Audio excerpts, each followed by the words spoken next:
अरे बापानो साधन हरीचे जनी करणेचे करू नका,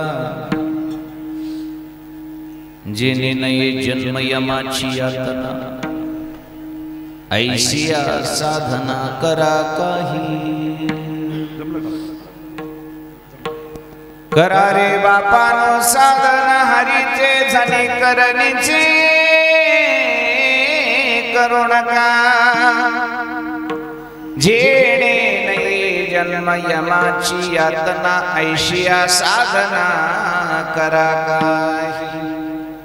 साधनाचे सार मंत्र बीज हरी, साधनाचे सार मंत्र बीज हरी, आत्मतत्व धरी तुची कोटी कोटी यज्ञ नित्य ज्याचा नेम, एक हरी नाम जपता घडे। एका जनार्दनी न घ्यावा संशय, एका जनार्दनी न घ्यावा संशय, निश्चयेसी होय हरी रूप। हरी मुखी गाता हरपली चिंता, त्या नाही मागुता जन्म घेणी विठ्ठला।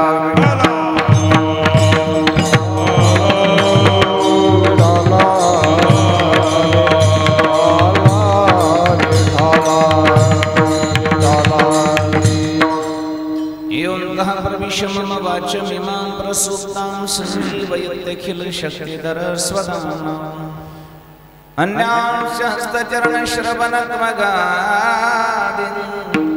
प्राणान् नमो भगवते पुरुषाय तुभ्यं। मज हृदयी सद्गुरु जेणे तारिलो हा संसार पुरु, म्हणून विशेष अत्यादरो विवेकावरी। पांडुरंगा करू प्रथम नमन दुसरे चरण संतांची, यांच्या कृपादाने गतेचा विस्तारो। बाबाजी सद्गुरु दास तुका करा रे बापानो साधन हरीचे धनी करणीचे करू नका, जेणे नये जन्म यमाची यातना, ऐसिया साधना करा काय। शांती ब्रह्म एकनाथ महाराजांचा हरिपाठ प्रकरणातील हा 5 चरणाचा अभंग आजच्या या नैमित्तिक सेवेसाठी निवडलेला आहे। नाथ महाराज म्हणजे वारकरी संप्रदायाचा एक कॉलम म्हणजे स्तंभ। भागवत संप्रदायामध्ये भागवत संप्रदायाच्या इमारतीला भागवत रूपी स्तंभ ज्यांनी दिलेला आहे। जनार्दन एकनाथ खांब दिला भागवत, खांब दिला भागवत, असं असामान्य असणार एक वारकरी संप्रदायाचं महान व्यक्तिमत्व शांती ब्रह्मनाथ महाराजांचं जे हरिपाठ नावाचं जे प्रकरण आहे, जो ग्रंथ आहे, त्या हरिपाठातील हा 5 चरणाचा गोड असा अभंग आहे। या अभंगामध्ये शांती ब्रह्म एकनाथ महाराज समस्त मानव जातीला त्यांनी जीवनामध्ये आल्यानंतर साधन कुठलं करावं आणि साधना कोणती करावी आणि कोणाची करावी याचं गोड मार्गदर्शन करणारा अभंग आहे। विडाला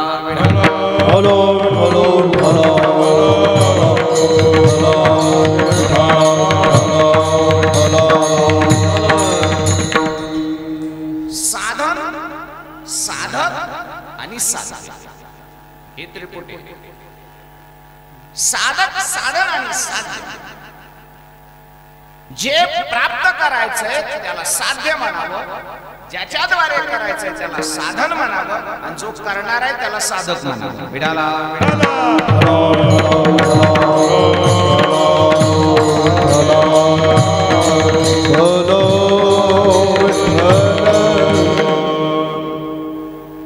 मानव जन्म दुर्मिळ असणारा मिळाल्यानंतर तो मोघम नाही गेला पाहिजे, नाहीतर मोघाशा मोघ कर्माण मोघ ज्ञाना विचेतसः राक्षसीं मासुरीं चैव प्रकृतिं मोहिनीं श्रिताः विठाला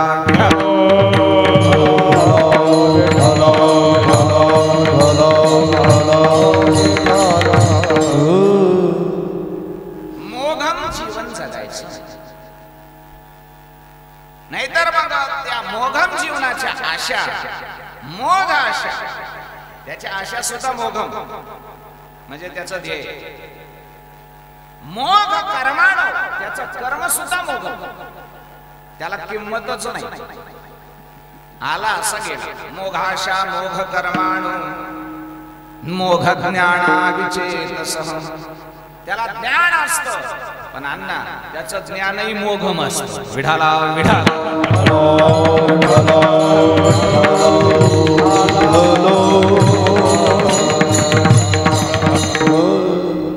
त्याची आशा ही जीवनामध्ये म्हणजे त्याचं ध्येय आशा म्हणजे ध्येय त्याचं ध्येयही मोघम त्याचं कर्मही मोघम आणि त्याच्याकडे असलेलं ज्ञानही मोघम आहे ज्ञानोबर आहे भगवंताची भाषा मोघ आशा मोघ कर्माणो मोघ ज्ञाना विचेतसः आणि मग अशी जी माणसं असतात भगवंत सांगतात अर्जुना मोघम जगणारी ध्येयवादी माणसं नसतात आणि ज्यांच्याकडे ध्येय नाही जगायचंय कशासाठी काय आपल्याला प्राप्त करायचंय साधन कुठलं करायचंय आणि कुठल्या साध्यापर्यंत जायचंय हे कुणी जे ठरवलेलं नाही त्यांचं जीवन मोघम आहे ऐक असे लोक कसे असतात राक्षसी मासुरीचे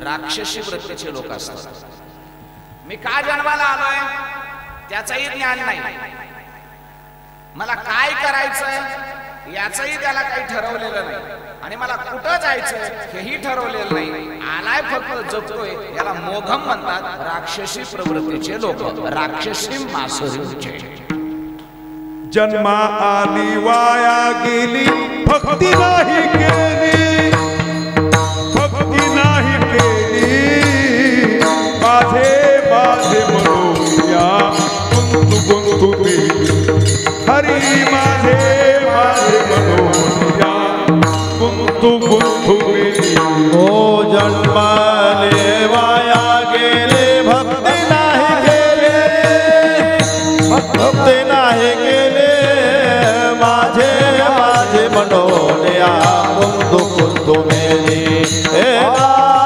माझे माझे मनोया गुंतू मेले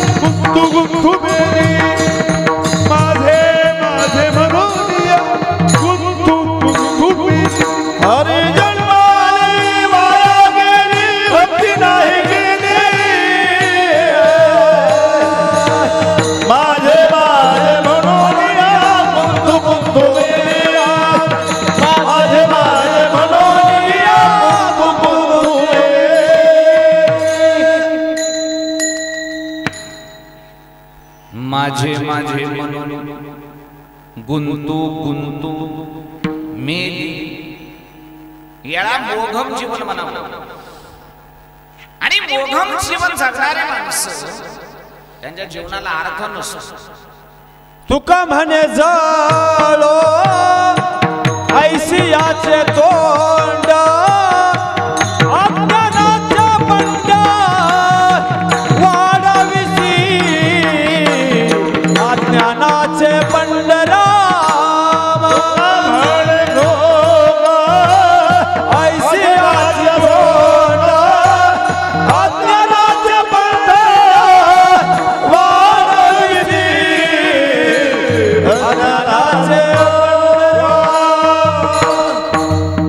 तुका म्हणे जळो ऐसियाचे तोंड अज्ञानाचे बंडवाडविषयी अज्ञानामध्ये सुख मानून जगणारी माणसं हे मूर्ख असतात ध्येय ठरलेलं नसतं आणि ज्या माणसांनी ध्येय पक्क ठरवलेलं आहे की मी मानवी जन्मामध्ये येऊन मला हे साध्य प्राप्त करायचंय हे ध्येय मी मिळवणार आहे हे असं जे पक्क नियोजनबद्ध ज्यांचं जीवन आहे ना महाराज, त्यांच्या जीवनाचा इतिहास लिहिला जातो. विठाला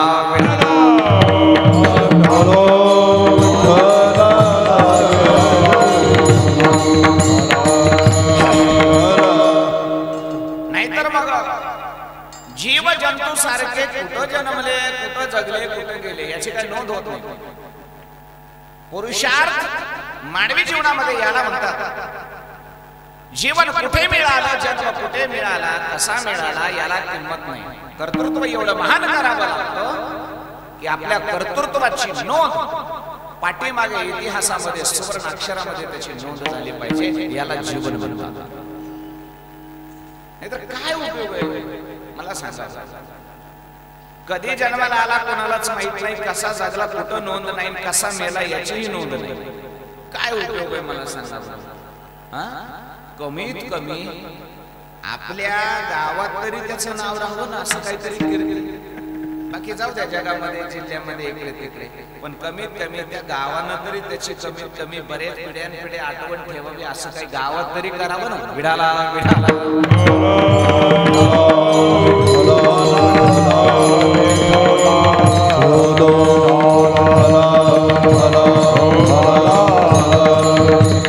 आणि म्हणून ध्येयवादी जी माणसं असतात, ध्येयानं वेडी झालेली जी माणसं असतात, त्यांचं जीवन मोघम नाही. त्यांना ध्येयाकडे त्यांची वाटचाल चालू आहे. रात्रंदिवस त्यांचे त्या ध्येय प्राप्त करण्यासाठी तळमळ चालू आहे. मोघम जीवन त्याला म्हणता येत नाही. त्याला एक क्षणाचा वेळ, एक क्षणाचा सुद्धा वेळ. डॉक्टर APJ अब्दुल कलाम आपले भारताचे राष्ट्रपती होते. डॉक्टर अब्दुल कलामांना एकदा पत्रकारांनी प्रश्न विचारला होता. बडे साहेब म्हणले, कलाम साहेब तुम्ही एवढ्या मोठ्या राष्ट्रपती पदापर्यंत गेला, तेवढे मोठे सायंटिस्ट आहेत, हे सगळं खरं आहे, पण आम्हाला एक गोष्ट सांगा, तुम्ही लग्न का केलं? त्यांना प्रश्न विचारला. एवढे मोठे तुमच्याकडे बुद्धिमत्ता होती, एवढं मोठं तुमच्याकडे सामर्थ्य होतं, धन होतं, संपत्ती, तुम्ही काही करू शकत होता, पण एवढं सगळं असताना, नाव एवढं मोठं आहे, सगळ्या गोष्टी असताना मग तुम्ही लग्न का केलं नाही? कलाम साहेबांचं उत्तर किती सुंदर होतं. म्हणे केलं असतं पण वेळच मिळाला नाही. विठाला विठाला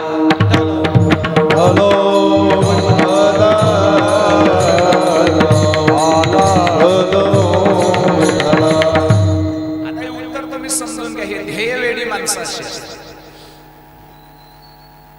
करायला काही हरकत नव्हतं, पण ध्येय इतकं मोठं होतं.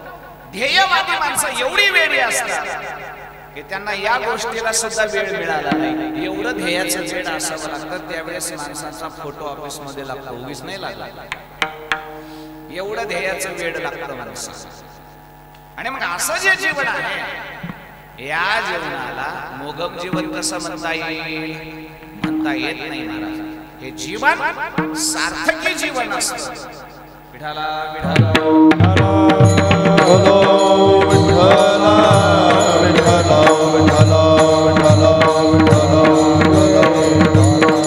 म्हणून अशा एका पदापर्यंत पोहोचण्याकरता, त्या उच्च पदापर्यंत पोहोचण्याकरता त्याला खूप सायास आणि प्रयत्न आणि साधना करावी. आता मी तुम्हाला कलामांचं उदाहरण दिलं. एवढ्या मोठ्या पदाला गेलेला माणूस सहजासहजी कसा जाईल? सहजासहजी त्या पदवीला गेले का ते? त्या पदाला गेले का ते? अजिबात जात नाही माणूस. त्या पदाला जाईपर्यंत त्याला खडतर प्रवास करावा लागतो. भयंकर प्रवास, भयानक प्रवास करावा लागतो. ते ज्याचे त्याला माहित असतं. पदाला पोहोचल्यानंतर आपण त्यांचे फोटो लावतो, आपण त्यांचे पुतळे बांधतो, सगळ्या गोष्टी करतो, पण त्यांना तिथपर्यंत जाण्यासाठी काय काय करावं लागलं हे त्यांनाच विचारावं लागतं. विठाला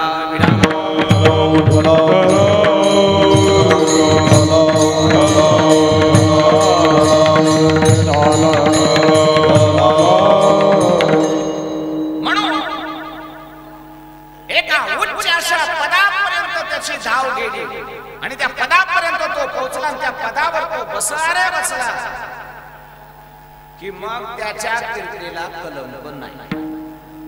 बिलकुल. कुठं बसवला? आढळपदी बाळ बैसविला धरून. अशा पदावर बसवला की पुन्हा त्या पदाला चंद्र सूर्य तोपर्यंत धक्काच नाही. पद येते अशी पद ज्यावेळेस काही लोक ध्येय वेडी माणसं प्राप्त करतात त्यावेळेस ती माणसं जगामध्ये आपलं नाव सुवर्ण अक्षरामध्ये कोरून ठेवतात, म्हणजे कीर्तीनं अमर होतात. काहीतरी केल्याशिवाय मरायचंच नाही. जन्माला आलात ही मोठी चूक झाली. येऊ नाही आलो ना, मग आला तर तसंच मरू नका, काही ना काहीतरी करून मरा. विडाला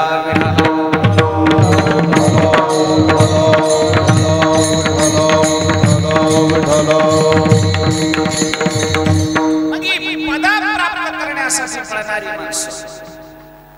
पण काही पद अशी आहेत महाराज की त्या पदापर्यंत माणूस भरपूर प्रयत्न करून पोहोचतो, नाही असं नाही, पण ती पद तुम्हाला कायमची कीर्ती मिळवून देते अशी त्या पदाची गॅरंटी नाही. सगळी पद सारखी नाही. पद म्हटलंय, पद म्हणजे आता भरपूर पद आहे, पण सगळी पद एका लेवलची नाही. लोकशाहीमध्ये पद मिळतात पण ती पद कायमची टिकणारी नसतात. किती खर्च करा, किती वर्ष, पुन्हा पुढची गॅरंटी 5 गॅरंटी नाही. राज्यपदाड सुखाची संपत्ती राज्यपदाड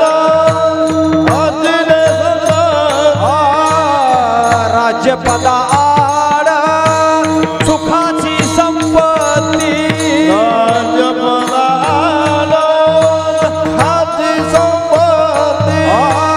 उल्लंघोनी जाती निरय गावा, उल्लंघोनी जाती निरय गावा, उल्लंघोनी जाती विनय भावा.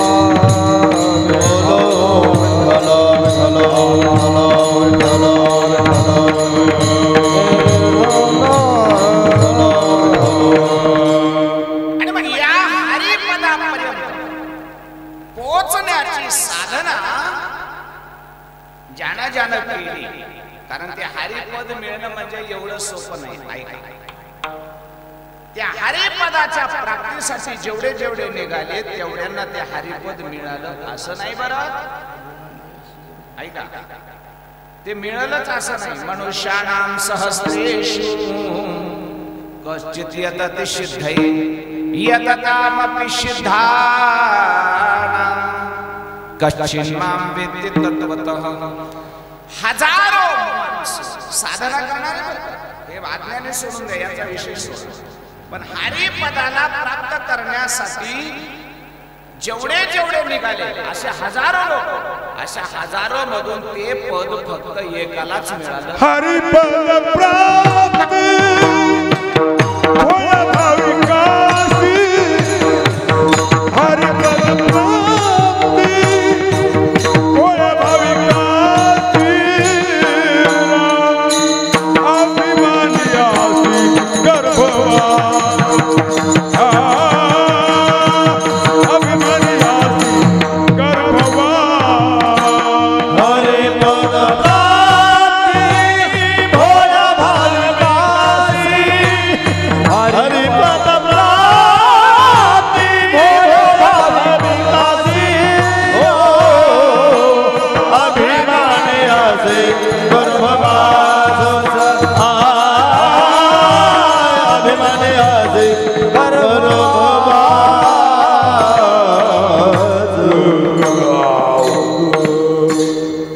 या हरिपदापर्यंत जर पोहोचायचं असेल तर त्या साधनेमध्ये काही पथ्य पाळायचे सांगितले. त्या साधनेमध्ये जर ते पथ्य तुम्हाला पाळता आले तर ती साधना सफल होते, नाहीतर ती साधना हरिपदाकडे नेण्याच्या ऐवजी नरकाला सुद्धा नेऊ शकते. त्याच्यातलं वर्म जर चुकलं त्या साधनेत, साधना कशाची? हरिप्राप्तीची नाही, असं नाही. हरिप्राप्तीचीच साधना. पण त्या साधनेमधला जर वर्म चुकलं आणि थोडी जरी चूक झाली तरी हरिपदाकडे नेण्याच्या तीच साधना कुठं नेते? तुका म्हणे आईशी किती नरका गेले पुढेही जाते. नरका गेले पुढेही जाते.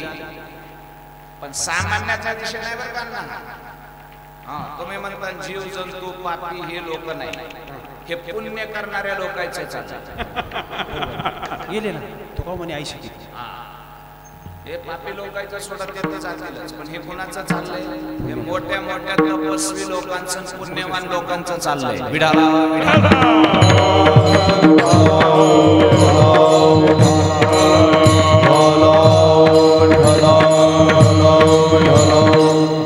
ते साधना संपन्न होत नाही असं ते साधनाच करत होते. पण त्यांच्या साधना अशा होत्या की त्या साधना त्यांना हरिपर्यंत नेऊ शकत मध्येच बुडवलं. त्याचं कारण आहे त्यांच्या साधना कठीण होत्या, तपस्या सामान्य नव्हत्या. पण त्या साधना हरिप्राप्ती करून देऊ शकल्या नाहीत, कारण साधना करण्यामध्ये त्यांना पथ्य पाळता आलं. ते पथ्य सांभाळतात. नाथ महाराजांना विचार काय पाळावं लागलं? नाथ महाराज काम क्रोध लोभ जयाचे अंतरी नाही अधिकारी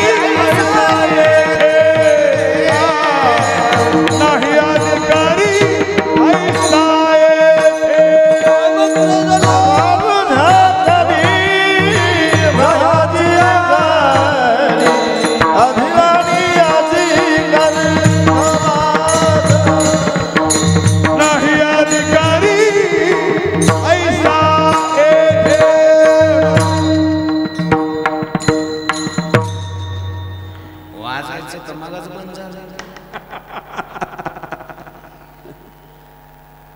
नाथ महाराज म्हणले हरिपदाला ज्याला जायचं असेल त्यानं पथ्य पाळावं लागतं. हरिपदापर्यंत जाण्याची साधना जी करायची ना त्या साधनेचा तो अगोदर अधिकारी पाहिजे. काहीही करायचं आणि साधना करायची असं जमत नाही. परमात्मा नाही जमत, त्याला पथ्यच पाळावं लागतं. जेने विठ्ठल मात्रा घ्यावी त्याने पथ्य सांभाळावं. हे पथ्य जो पाळतो ना त्याची साधना त्याला हरिपदापर्यंत घेऊन जाते. पण ही पथ्य कुठली पाळावी लागतात? नाथ महाराज म्हणले काम क्रोध लोभ जयाचे अंतरी नाही अधिकारी ऐसा. या तीन विकारांना हृदयामध्ये ठेवून शरीरामध्ये ठेवून जी साधना करतात त्यांची साधना कितीही कठीण असू मग तो एका पायावर उभा असू द्या, नाहीतर एका अंगठ्यावर एका दृष्टी उभा असू द्या, नाहीतर त्यानं लोहचूर्ण भक्षण करू द्या, नाहीतर त्यानं कितीही कठीण साधना करू द्या, ती नरकालाच नेते. विडाला विडाला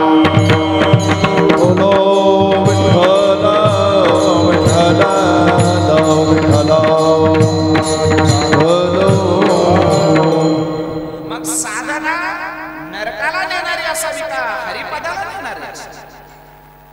अरे ते हरिपदाला नेणारं साधन. मग हरिपदाला नेणारं साधन तुम्हाला नरकाला का नेतं? त्याचं कारण आहे त्या साधनेमध्ये हे तीन विकार जर असतील काम क्रोध लोभ जयाचे अंतरी, हे तीन विकार अंतकरणामध्ये जशाच तसे ठेवून त्यानं केवढीही मोठी हरिपदाची साधना केली तरी तो हरिपदापर्यंत जाऊ शकत नाही. षडकर्महीन राम नाम कंठी, षडकर्महीन राम नाम कंठी,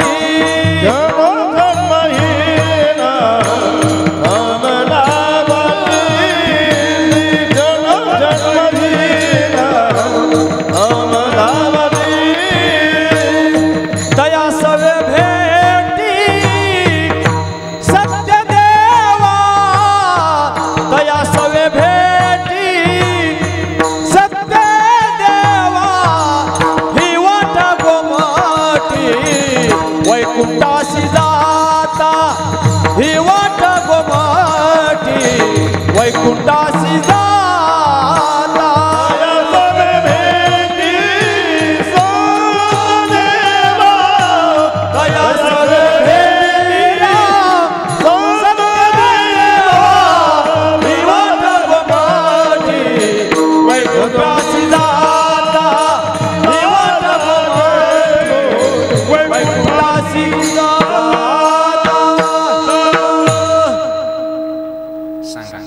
षडकर्माहीन राम नाम कंठी. हे गोंधळ होतोय, ऐकू येत नाही. षडकर्माहीन राम नाम कंठी. षडकर्माहीन रामनाम कंठी. तया सवे भेटी सत्य देवा. तया सवे भेटी सत्य देवा.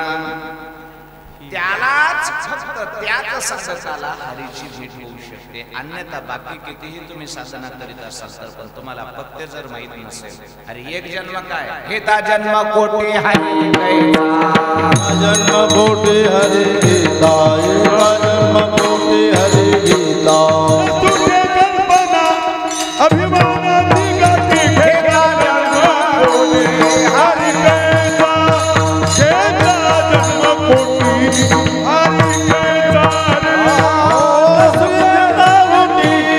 अभिमानाची गाठी गया कोटी हरी गया घेता जन्म कोटी हरी न सुटे कल्पना अभिमानाची गाठी अभिमानाची गाठी. पण हे कुठलंय अण्णा? ही कल्पना हे अभिमान हे संसारातलं नाही बरं. हा अभिमान साधनेतला अभिमान. साधनेत असलेल्या कल्पना साधनेत आलेला अभिमान हा साधनेत जर असेल तर त्यानं कोटी जन्म जरी साधना केली तरी घेता जन्म कोटी हरी कैसा. हे पत्ते ज्याला पाळता आलं म्हणून ऐका पहिली गोष्ट या हरिपदापर्यंत जायचं असेल तर या तीन विकारांना अहंकाराला याला कुठलंही जवळ न येऊ देता ज्यांनी ज्यांनी साधना केली तीच माणसं फक्त हरिपदापर्यंत घेऊन गेली. नाहीतर भजन करणारे सुद्धा नरकाला.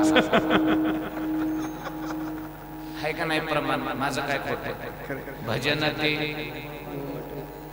ओंगाळवाने शब्दाचा अर्थ लय विचित्र आहे. विठाला विठाला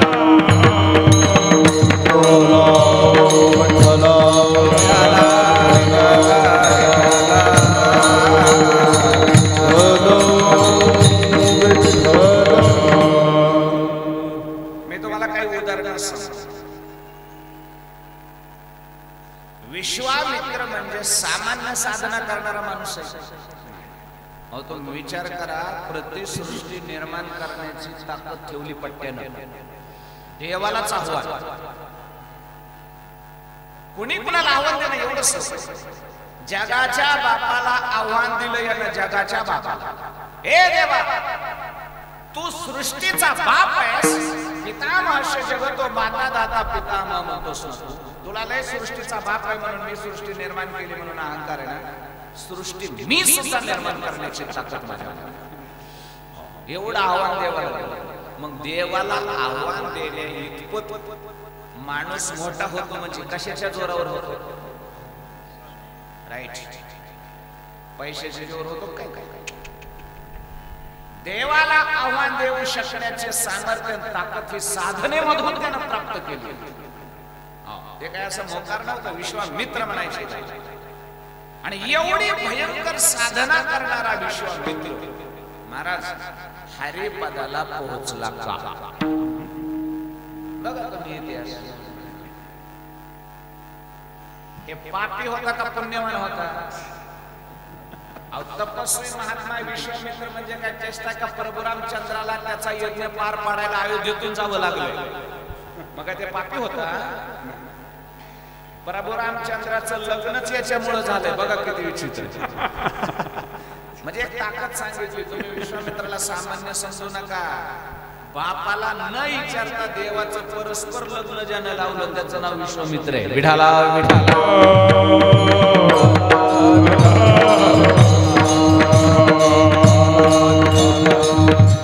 होता का दशरथ राजाला माझा राम स्वयंवराला जाईल का ह्याची कल्पना होती का?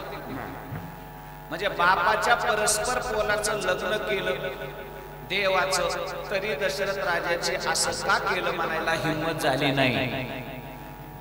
ही ताकद विश्वामित्राची होती महाराज. पण त्या विश्वामित्रानं एवढी साधना केली, पण ती साधना त्याला हरिपदापर्यंत घेऊन गेली नाही महाराज. मध्येच एक अप्सरा आली आणि तिनं असा गोंधळ केला की सगळंच पाण्यात गेलं. विढाला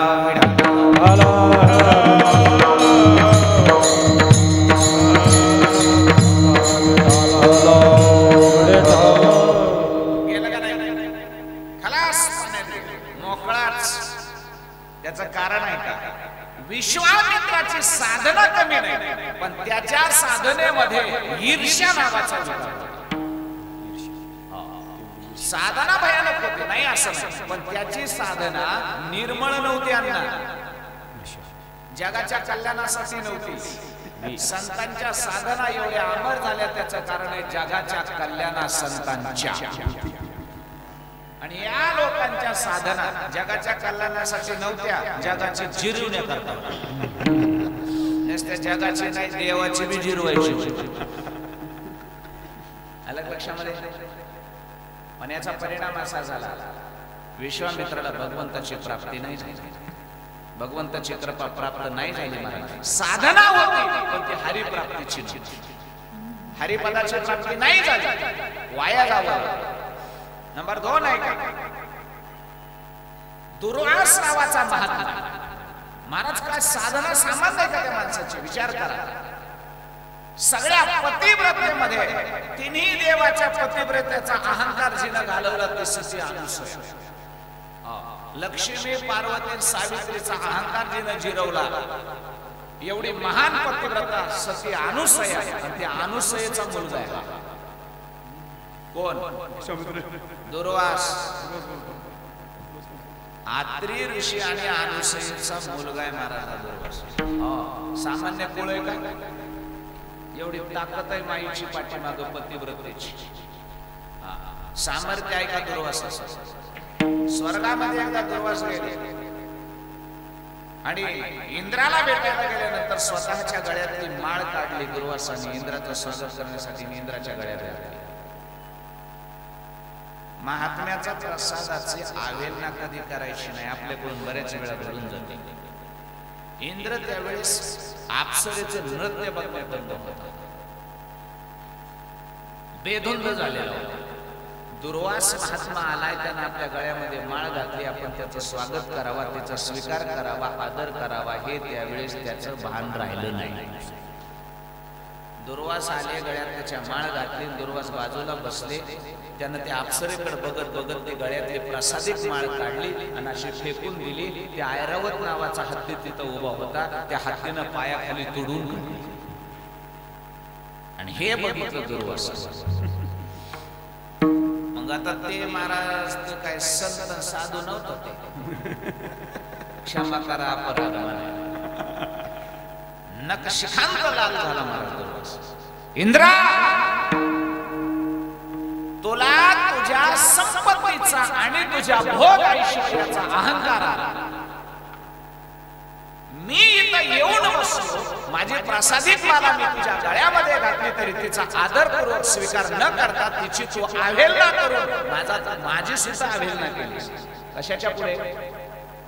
भोग ऐश्वर्याच्या पुढेच. कशाचा राग तुला अहंकार आहे? या रंबेचा, अप्सरेचा, ऐरावताचा. ही जी तुझी रत्न आहेत स्वर्गामधली, अमरावती मधली, या रत्नाच्या जोरावरच तुझा अहंकार नाही. शाप आहे माझा, ती तुझी सगळी रत्न समुद्रामध्ये जाऊन पडते.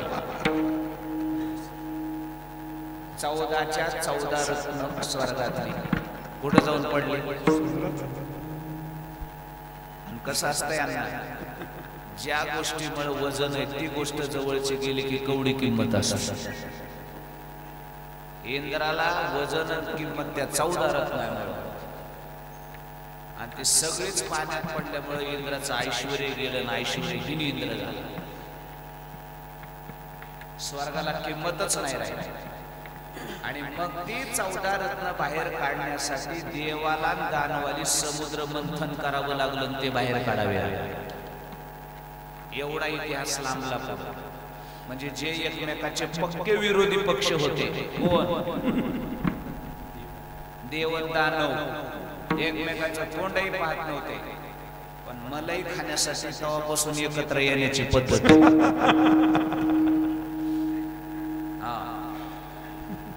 म्हणजे दैत्य आणि देव समुद्र मंथनाच्या टायमाला एक झाले का नाही? कशासाठी?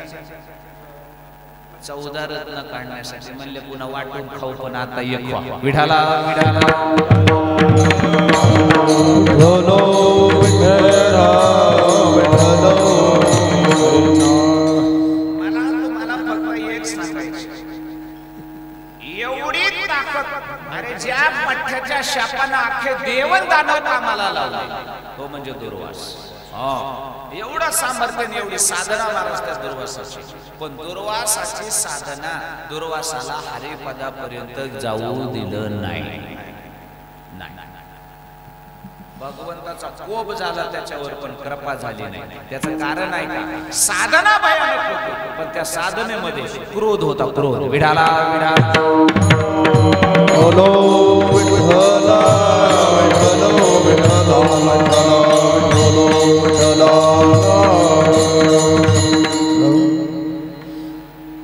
काय घेणं देणं होतं पांडवांना छळायचं? होता का काय दुर्वासाचा पांडवाचा काही शत्रुत्व होतो? काहीच. पांडव बिचारे त्यांच्या पद्धतीनं वाद होता त्यांचा भावाभावाचा. दुर्योधनाचा ऐकून या दुर्वासासारख्या तपस्वी महात्म्यानं आणि ऋषीनं दुर्योधनासारख्या दुष्टाचा ऐकून पांडवांना छळायची गरज होती का? होती का? नव्हती. पण दुर्वासानं ती चूक केली आणि त्याचा परिणाम आहे त्याला माहित होतं. द्वारकेचा राणा की मी ज्या पांडवांना छळायला जाणार आहे त्या पांडवांचा पाठी राखा, मागे पुढे उभा राहे सांभाळीत. जगाचा बाप आहे, आपण ही चूक करू नये. स्वतःच्या साधनेचा अहंकार झाला आणि त्या अहंकारापोटी हरिभक्त असणाऱ्या पांडवांना छळायची दुर्बुद्धी सुचली. आणि त्याचा परिणाम कृष्णाने जवळ घेतलं का सुदर्शन सोडलं? हरीनं काय केलं? बरोबर आहे की नाही? याच्या पुढे चालला. या साधनेचा अहंकार असलेल्या दुर्वासाला, एवढा मोठ्या पदाचा अधिकारी असणारा, तपस्वी असणारा, याला विनाकारण एक दिवशी अंबरीश राजाला छळायची बुद्धी सुचली. एकादशीचं व्रत करत होता अंबरीश राजा. पांडवासारखंच त्यालाही छळलं. आता तो इतिहास खूप मोठा आहे, तेवढं मला लांबवायचं नाही. कसं छळलं, काय केलं हे ना मला सांगायचं नाही. मला फक्त एक सांगायचं आहे, अंबरीशाला छळायला गेला, त्याचं सत्वहरण करायला गेला. तिथं भगवंत कैवाराला आले आणि सुदर्शन पाठीमागं सोडलं. दुर्वास 14 भुवनामध्ये पळत होता सुदर्शनाच्या भीतीने. 14 भुवनामध्ये सुदर्शन मागं जाळी फिरत होता.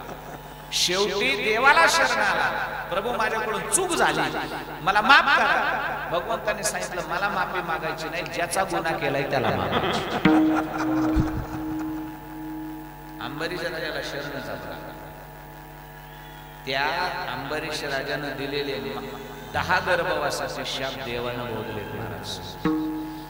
मग जी साधना हरीलाच भोगायला लावती ती साधना काय कामाची? देवाला गर्भवास घ्यायला लावले अंबरीश राजाने त्या दुर्वासाला. मग त्या दुर्वासाची साधना हरिपदाला जाण्याची का नरक? साधना नाही का त्याची? आहे, पण ती साधना हरिपदाला नेणारी नाही. अशा बऱ्याच साधना आहेत, त्या साधना आहेत पण त्या साधना हरिपदाकडे नेत नाहीत. अशा साधना तुम्ही करू नका, कारण अशा साधना जर केल्या तर तुम्हाला देवाला प्राप्त होण्याच्या ऐवजी यमाच्या यातना भोगाव्या लागतील. म्हणून ऐका, जर साधन करायचं असेल तर व्यर्थ साधन न करता कुठलं साधन करा.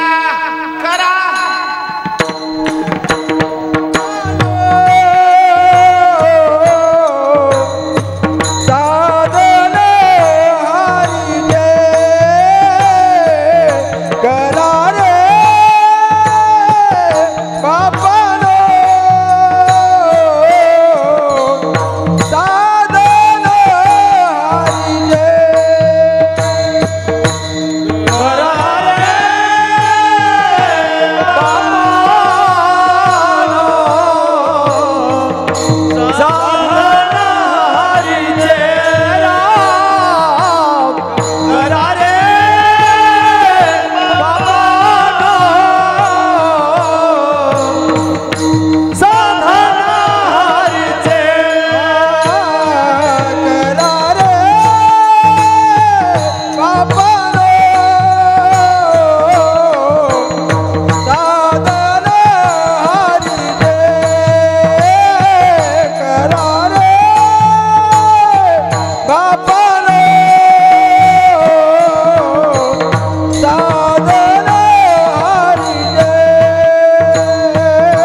तुम्हाला जर नरकाला जावं लागत असेल तर ते साधना न केलेली काय घरादाराचा त्याग करून उपयोग, काय वनसेवन करून उपयोग, एवढ्या सर्व संघाचा परित्याग करून साधना वनामध्ये जाऊन करायची, भजन करायचं, तपश्चर्या करायची आणि त्या तपश्चर्यामध्ये ईर्ष्या, द्वेष, अहंकार, काम, क्रोध जर सामावलेले असतील तर दुर्बुद्धी सुचते आणि तीच साधना भगवंताकडे नेण्याच्या ऐवजी तुम्हाला नरकाकडे नेते.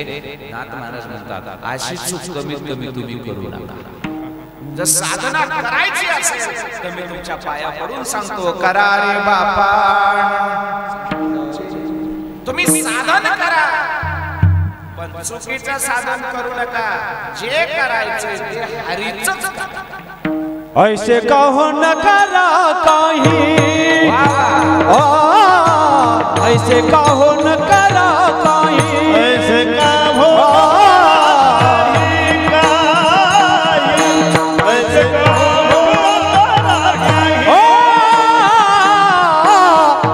कहो न करा काही, ऐसे कहो न करा, ऐसे कहो न करा काही, ऐसे कहो न करा काही, ऐसे कहो न करा काही, ऐसे कहो न करा काही.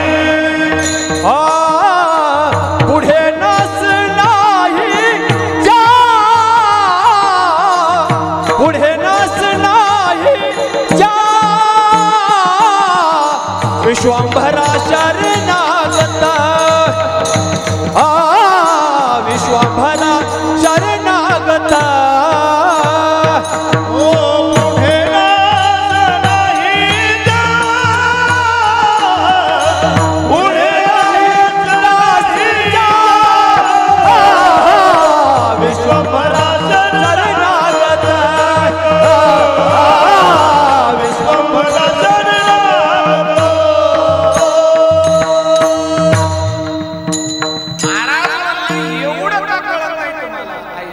हो न करा काही, पुढे नाश नाही त्या. नाश होईल अशी साधना करण्यामध्ये ते करण्याहूनच काय करतात. मग ते करू नका. न केलेली नाश करल, आपला नाश करल असं साधन करण्याची काय गरज आहे. मग कोणतं करावं. अविनाश करे आपुलिया.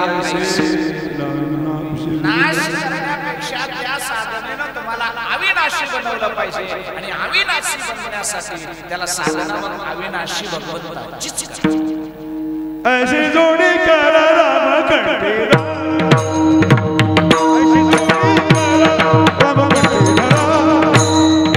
ऐसी जोडी करा राम कंठीला, ऐसी जोडी करा राम कंठीला, ऐसी जोडी करा राम कंठीला, ऐसी जोडी करा राम कंठीला, ऐसी जोडी करा राम कंठीला, जोडी करा राम कंठीला, ऐसी जोडी करा राम कंठीला. तेरे चुके फेरा करवा, तेरे चुके फेरा करवा, हरे तेरे चुके फेरा करवा.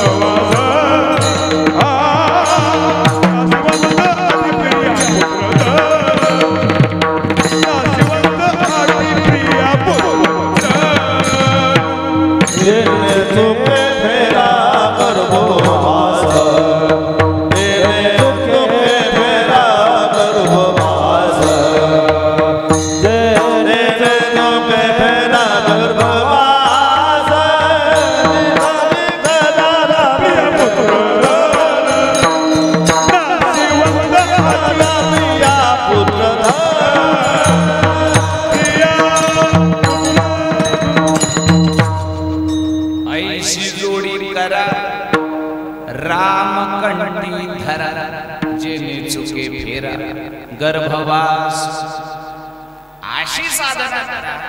अन्यथा बाकीच्या साधना करून वाया गेले तशा साधना आपल्याकडून घडू नये. पुण्य करता होऊ नये. साधने घालीची काळाची न केलेलं बरं. करून जर असं होत असं त्याच्यापेक्षा न केलेलं साधने घाली काळाची बाबा शिकीने चुकती काय माहिती हरीला धरून जे जे केलं जातं ते हरीची साधना. हरीच्या विरोधात जर केलं तर ते हरीचं असलं तरी उपयोगाचं.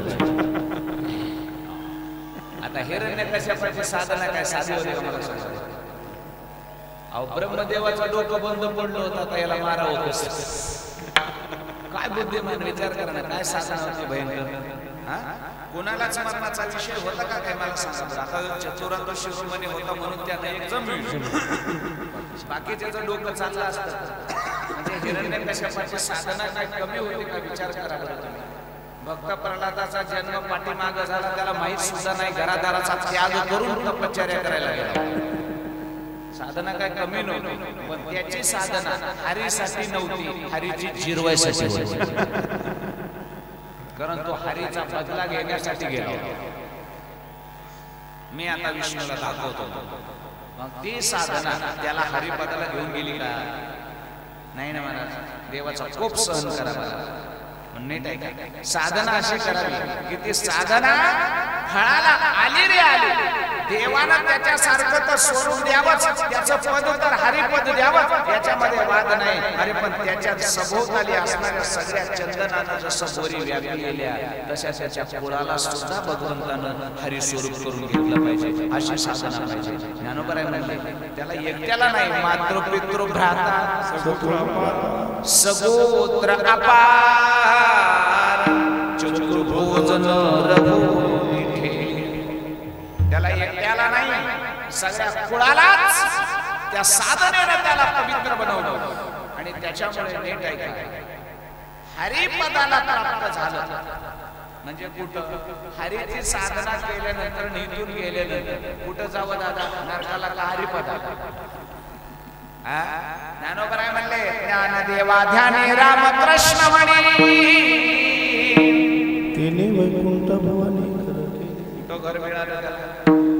याला म्हणतात हरिपद.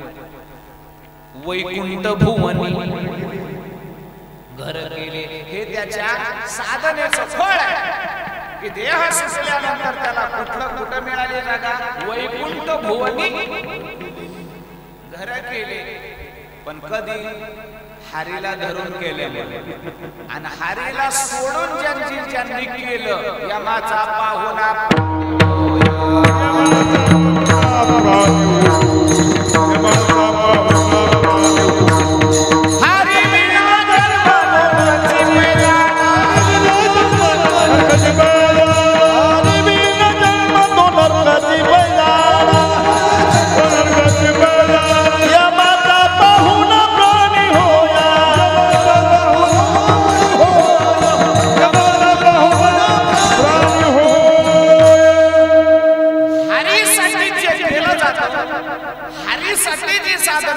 धरून केली जाते ते हरिपदाला नाही. पण हरी विना जे केलं जातं ते कुठं नेतं. हरी विना जन्म मग नरकाची पै जाणार आणि वैकुंठ भुवनी नाही यमाचा.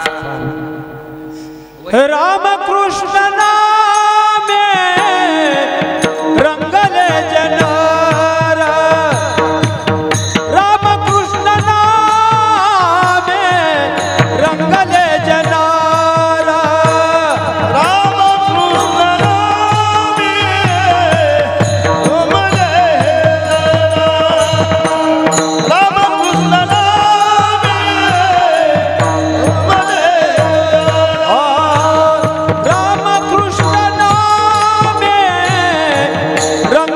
जना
रंगलीची न तुका मने घर वैकुंठी त्या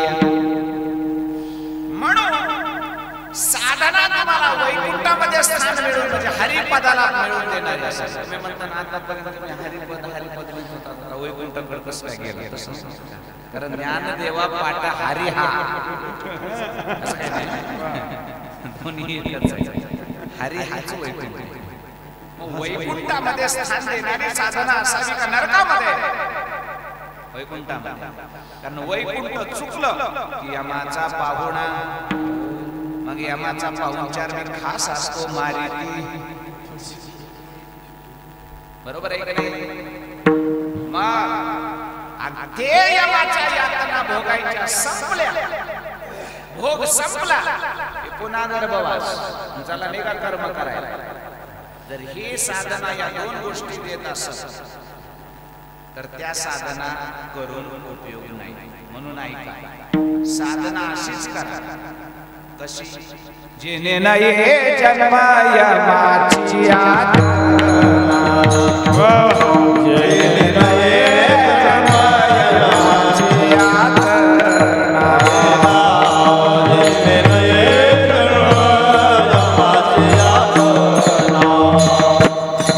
जेने नाही जन्माया माची आत्मा जेने नाही जन्माया माची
साधना करा काही जर तुम्हाला करायची असेल तर ही साधना करा अशी साधना करा कशी जेने नये जन्म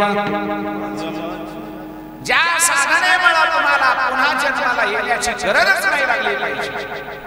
यद गत्वा न निवर्तन्ते तथा मम परमम मम हे पद तुम्हाला प्राप्त करून देणारी साधना करा. म्हणजे जन्माला नाही दिलं पाहिजे खुंटलंच पाहिजे. यमाच्या यातनेचा तर संबंधच नाही. जेने नाही जन्म यमाची यातना ऐसिया साधना करा काही.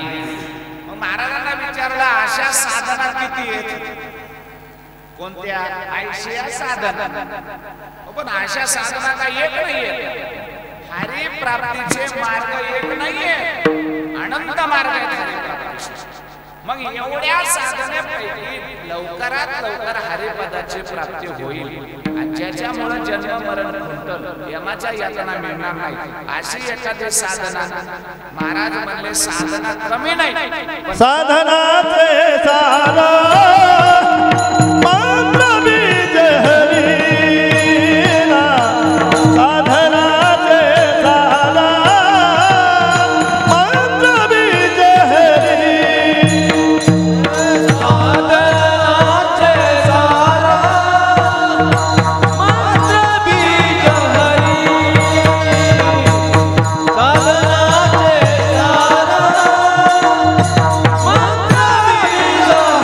Oh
ऐशिया साधना करावी. मग कुठली करावी?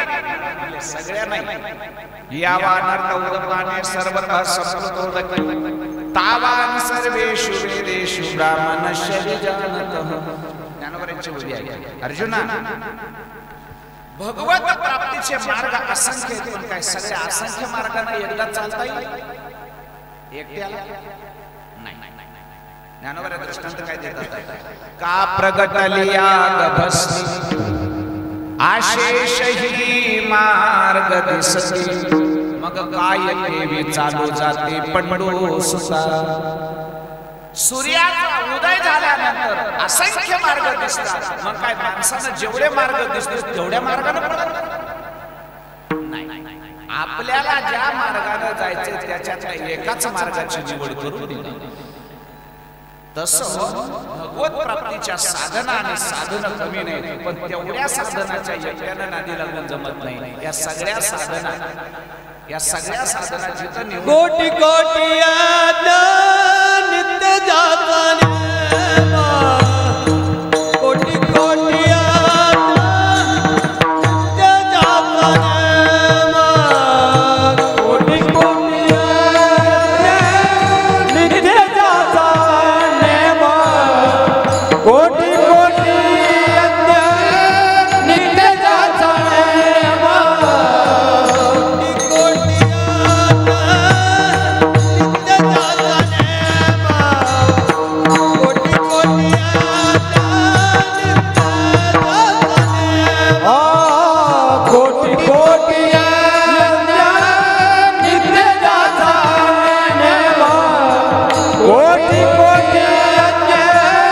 नित्य जाता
साधनाचे सार मंत्र बीज हरी.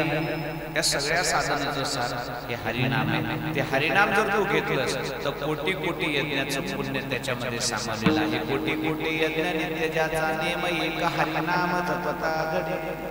सायासाचे नाही काम घेता नाम विठोबाचे घेता नाम विठोबाचे घेता नाम विठोबाचे. सायासाचे नाही काम घेता नाम विठोबाचे घेता नाम विठोबाचे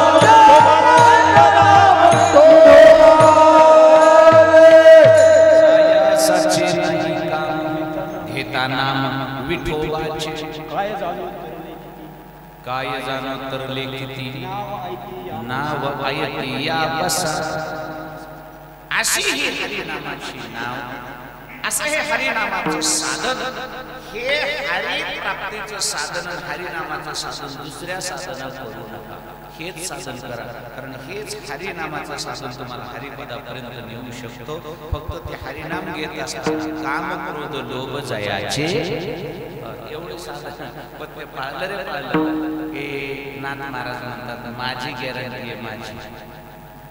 पण आम्हाला कसं वाटतंय एवढ्या मोठ्या साधना करून, एवढे मोठे देह जाळून, एवढं एक अंगुष्ठी तप करून त्यांना हरिपदाची प्राप्ती झाली आणि कुठं हरी हरी म्हणण्यानं कुठं हरिपदाची प्राप्ती होईल असं आम्हाला काय वाटत नाही बोल. आणि प्रत्येक कीर्तनकार तेच सांगते, प्रत्येक संत तेच सांगते. असं कुठं असतं? एवढं सोपं आहे का मला सांगा? थोडी चूक झाली तर त्यांना माघारी फिरावं लागतं आणि हरी हरी म्हणणारा महाराज म्हणले असं म्हणणाराला तर कधीच होत नाही. असा संशय घेणाराला हरिपदाची प्राप्ती होऊ शकत नाही. संतांनी जे सांगितलं आणि आम्ही जे सांगितलंय त्याच्यावर संशय घ्यायचा नाही.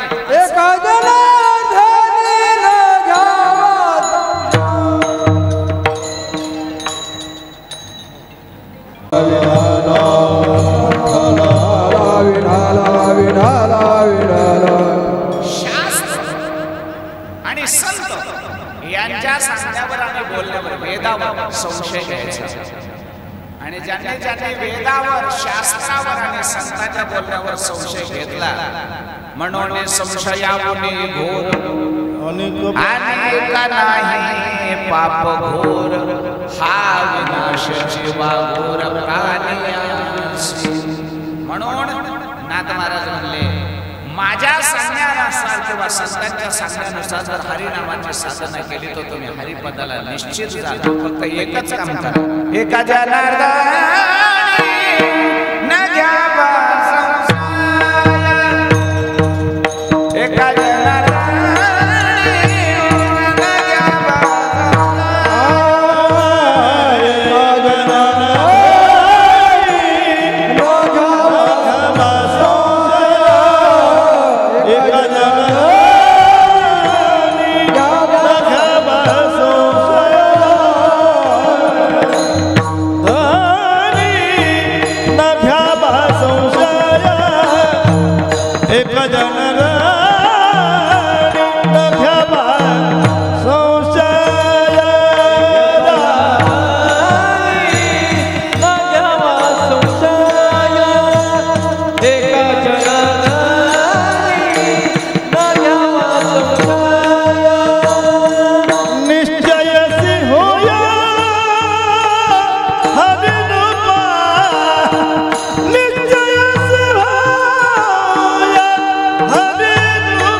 त्या